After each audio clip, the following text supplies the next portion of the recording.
Tuesday morning. You're back from your CrossFit class this morning.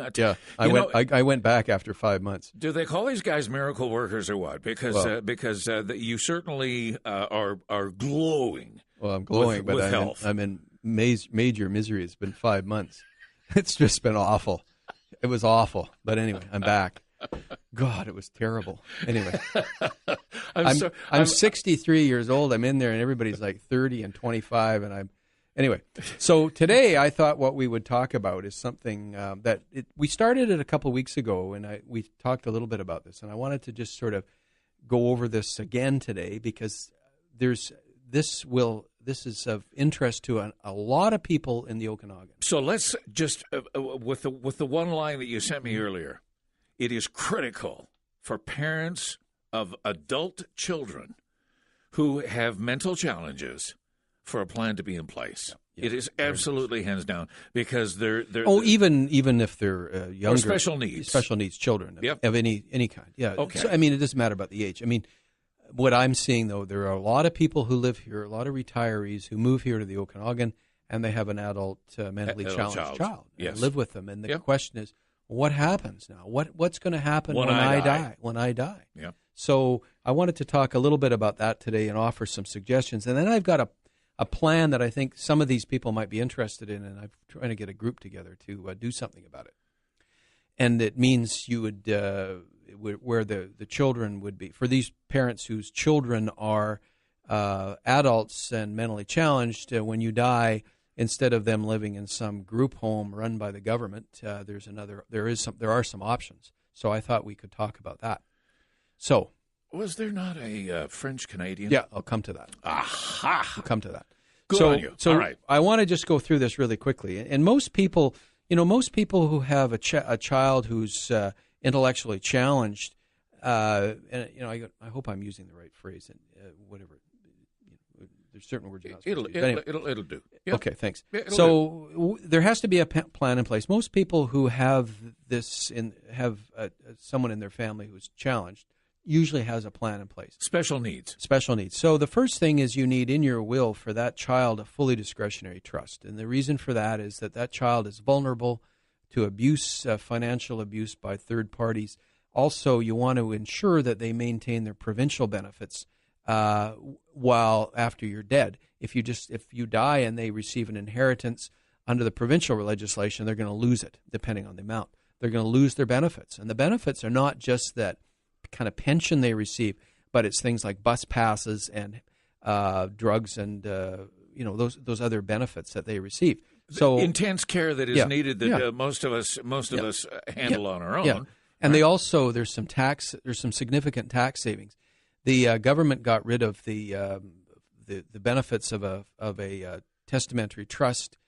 It's now so there's no tax benefits anymore except except for a trust for a handicapped child, a child who has special needs. Right. So there's some tax savings there. So you have to do that. You have to have a fully discretionary trust in your will for that child. So if the child's 60 years old, there's still someone looking after their money. Okay.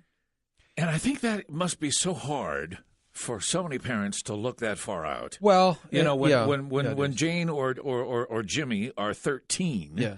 And they're still a kid, but you start thinking of them when they reach 60 years of age. No, it is difficult. The other thing is that the parents should make sure they have their power of attorney in place. They should have a representation agreement in place for health care.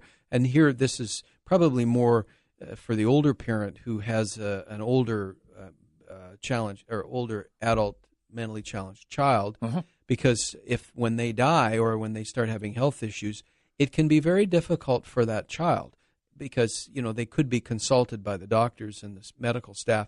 So if you have a plan in place, you can make it more of a seamless transition for that child, that they don't find it as upsetting as it could be, especially the child who's alone, the only child. And Jim, there are so many, and I may be steering this slightly off topic, and I apologize. No kidding. But there are so many of these kids who become grown adults, and in many cases, because of the special need, many of them are speech challenged. Mm-hmm. their own family can understand perfectly what they're saying. Yeah. That over time they've come to understand how they express themselves. Communicate. Yeah. But the minute that you take that adult out of the process, that Mr. Interpreter or Mrs. Interpreter or the person who interprets for them, suddenly life gets a whole lot tougher. Yeah. Oh, that's true. Whole lot tougher. The other thing is to consider with those people that have RRSPs or RIFs is that under the income tax regime in Canada, you can continue to boot your RRSP or your RIF down the road and continue to defer the taxes if you make the beneficiary is your challenged child of your RRSP or your RIF.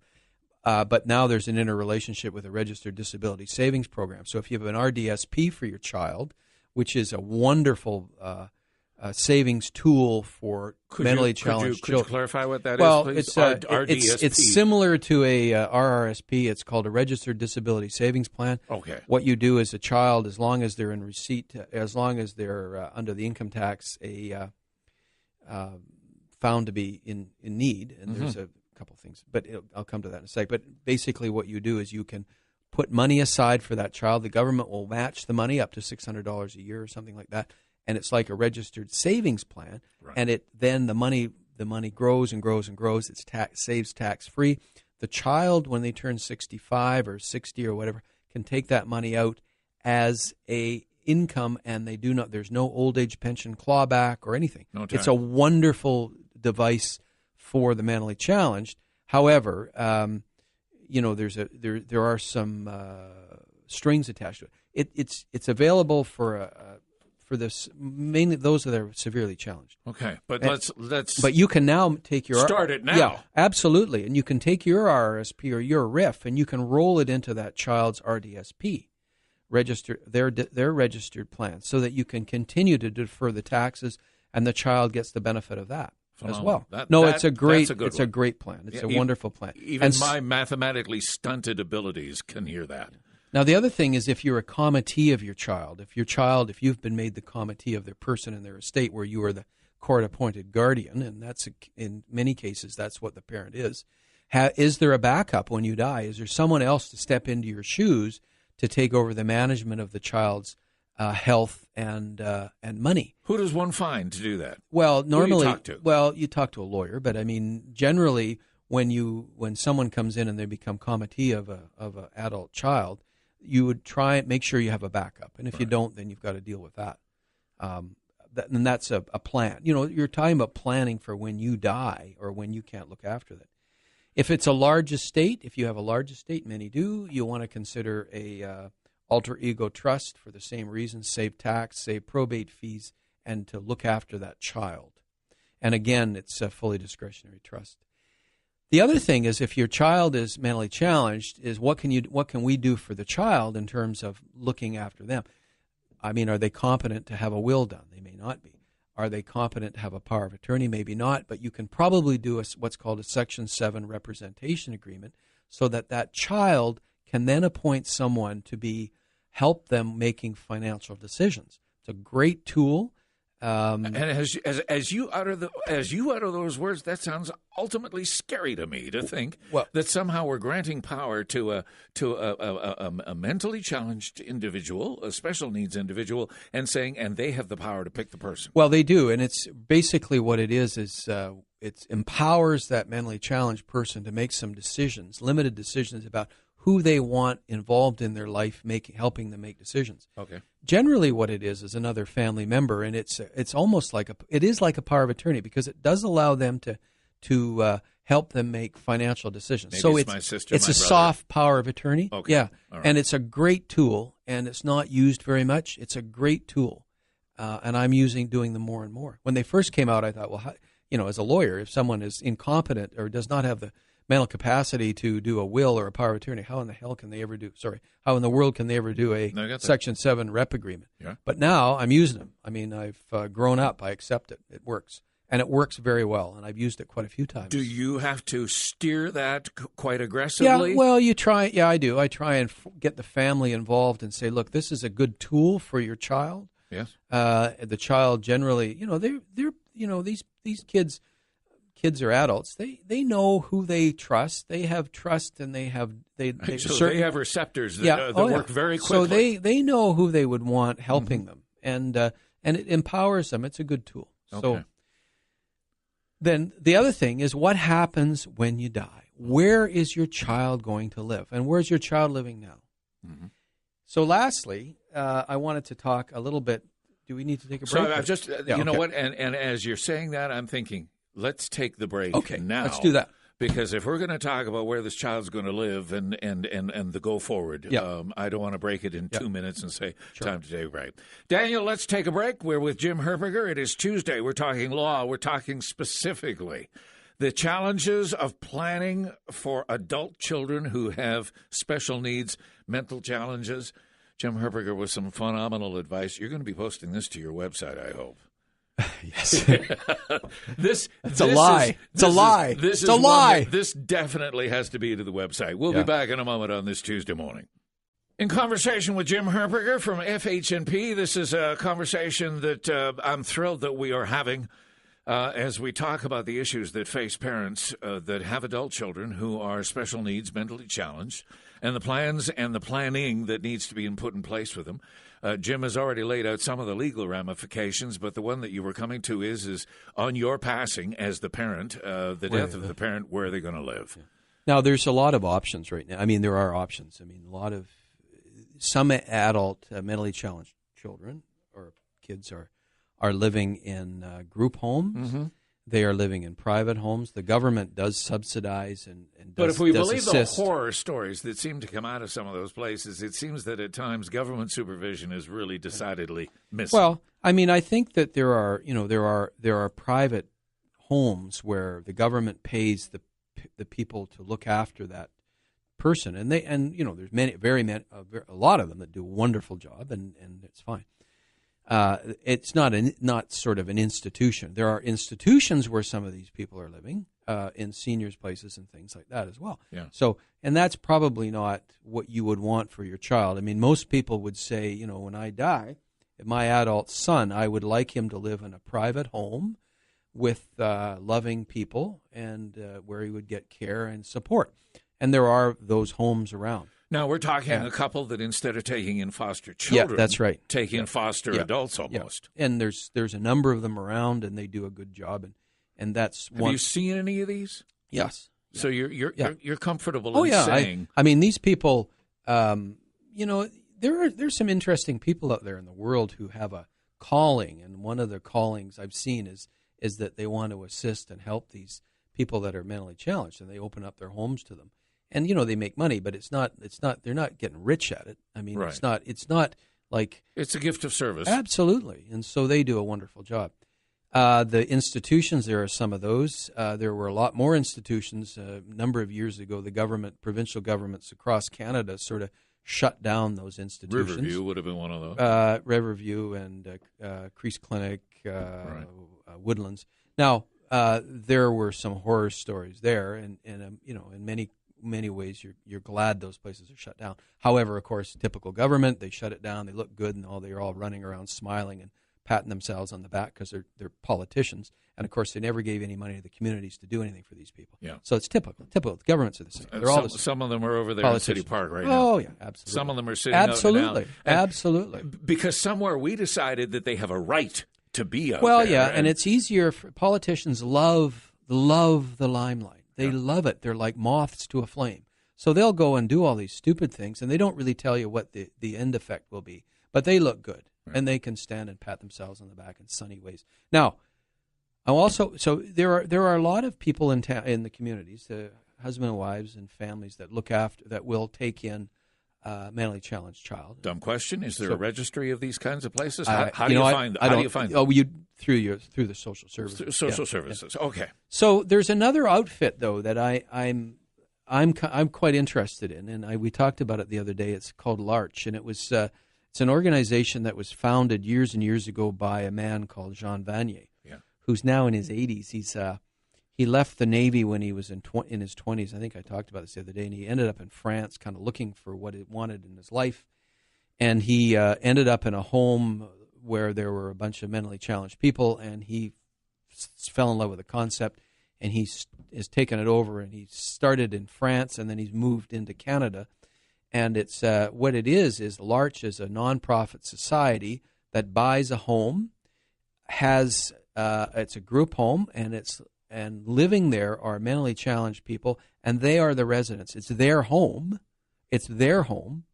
And then non-challenged people, like you and I, can say, well, we want to volunteer and live there for a year or 2 years, and you live there, and you live in the community. In that community, all the meals are together, and so some of the residents, the challenged people, will go and work. They'll work in sheltered workshops or whatever. They'll do work. Some of them can't, and then the people who are living there, some of them will work out of the home. But they are there at night and during the day, and so it's... Is there a large facility here? No, there isn't. There needs to be. There is. Oh, I think so. And I talked to... There's a large facility. There's a couple in Vancouver, one on the island, one in Vancouver. They're all across Canada. There's a couple in Saskatchewan. So I talked to them the other day, L'Arche in Toronto. The woman I talked to is the president of it or whatever, and she said that they get a call. They get a call about once a month from the Okanagan, like, why don't you come out here? Right. So she said, we're interested. However, it's interesting how they work. So what they do is they don't just come here and set up a house and say, okay, bring us your mentally challenged people and we'll look after them. They don't do that. What they do is they get a commitment from the community. So they need, what they require apparently is a steering group. They need a group of people who will sit down and get together and start the process and be committed to helping this thing get off the ground. Once L'Arche sees that and sees that there's a committed group of local people who are interested in establishing this, then they'll look at moving in, buying a house, and setting up a community. They call them communities. So we need a seed group, and I've got I'm interested. I've got one fellow who's add my name to the list. Yeah, okay, and anybody else who's interested, and I've got a couple people. If you're interested, we would have a meeting, get started, get the people from L'Arche to talk to us about what they require, and we could go from there. Right. So if you're interested, I don't know that you need to be a parent of a challenged child. It would be good if you are. I mean, we obviously want those people.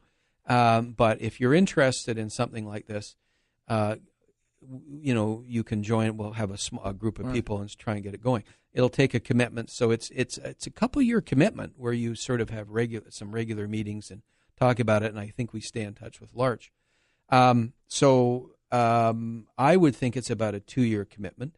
And if you're interested, if you get hold of me, I can take your name and we'll get an email list going, and we can get the process started.